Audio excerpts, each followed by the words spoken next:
Muito obrigado a Vossa Excelência, presidente, senador Paulo Paim. Obrigado pela gentileza e obrigado também por me permitir falar aqui da bancada, porque os sujeitos ocultos aos quais eu irei me referir não merecem ser evocados daquela cátedra. Não poderia, senhor presidente, senhoras e senhores senadores, não poderia, em atenção ao respeito que dedico a esta casa, deixar de manifestar-me sobre os acontecimentos recentes envolvendo o meu nome. De ciência pública, a invasão à minha residência, ocorrida na sexta-feira passada em Maceió.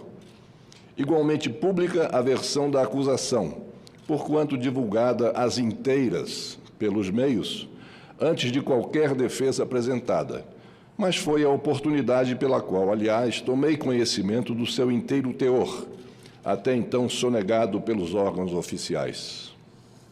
É o vazamento, senhor presidente, é o vazamento seletivo, objetivo, cruel.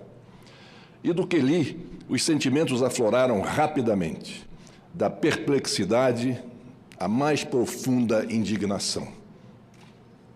Trata-se criminosamente, ou tenta-se criminosamente, ligar coisa alguma a lugar nenhum, tentando me utilizar de forma espúria como ponte imaginária. Repilo, portanto, com veemência essa sórdida acusação. Não tenho absolutamente nada a ver com essas aquisições. Desafio a demonstrarem um único lhame crível a esse respeito. Sequer há um indício que se possa levar a sério nesse aspecto. Desafio a que mostrem as provas, abram o jogo e discutam à luz do dia. Deixem o ambiente de sigilo e da fofoca. Exibam fatos. Procurador não é juiz. Ilação não é prova. Suspeição não é sentença. Senhor presidente, se é certo que não existe direito absoluto, igualmente correto afirmar que, para afastar a garantia de inviolabilidade do lar em prol de um interesse maior, que é o interesse social, é necessário um indício veemente da prática de delitos e não mera suposição.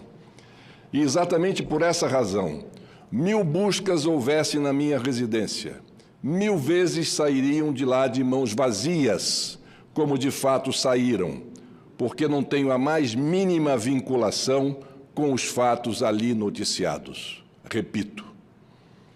E essa insana e inverossímil acusação, senhor presidente, senhoras e senhores senadores, teve o condão de avocar-me à memória o sermão da quinta do domingo da Quaresma, do padre Antônio Vieira, de cujos trechos colho algumas passagens por pertinentes ao caso. In verbis. Mentir com as palavras, mentir com as obras, mentir com os pensamentos, que de todos e por todos os modos aqui se mente.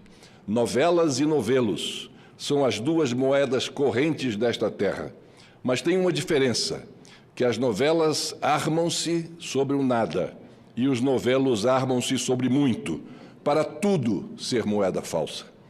E ainda de forma apropriada ao caso, vaticinou o padre Antônio Vieira mais adiante em seu sermão.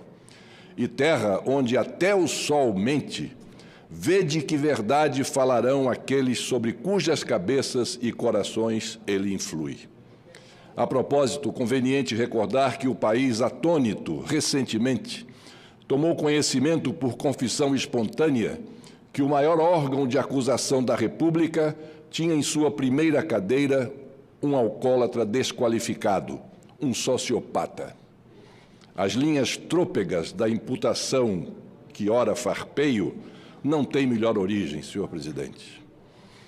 Por igual, outras tantas aberrações ao processo penal foram reveladas ao mundo pelo Intercept Brasil, onde o discurso de jacobinos e maniqueístas que se utilizavam da prerrogativa de procuradores da República demonstraram a inversão de conceitos e subversão de institutos no acusar, arbitrariamente enxergando que na Constituição e nas leis não se escreveu, embora ao ver daquele Ministério Público lá devesse estar.